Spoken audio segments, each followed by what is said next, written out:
Hoćeš ići s nama, s Macom koji samo? Ti kao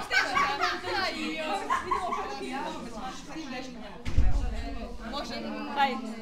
Daj, odjebimo. Ja, majke. Sabina je glavna faca, Sabina mora biti. Maja, hoćeš ti?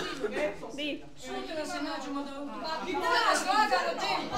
Radim. Kopac će naš, 20 do 1. 4 kilometra.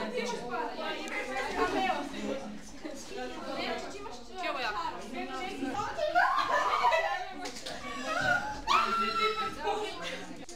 Maja, hoćeš mene snimat kad se ja skidam? Evo ja te snimam. Može. Pa čekaj kad se skidam, ne sada.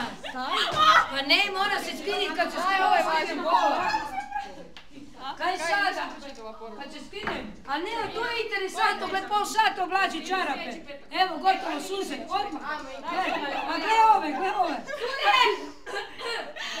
Kaj je? Petak se ide van, pa se treba. Alo, kaj je dječani? A trebalo si večeras, ali Maja i Sabina su sve... Ali ostave su mi štikle dobro. Ja imam Samo puno ljepice! Moram se...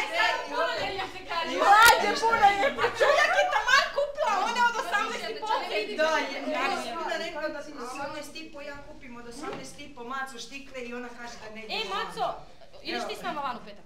Idemo. A moraš štikle obući, ozbiljno, udjem. Mogu ja? Svi idemo. Bože me sačuva. Ja ozbiljno, kogod doći ću petak idemo van. Ja sam klompe obukla pa sam skoro nogu sakrila. A jebote, daj. Neću snimati film.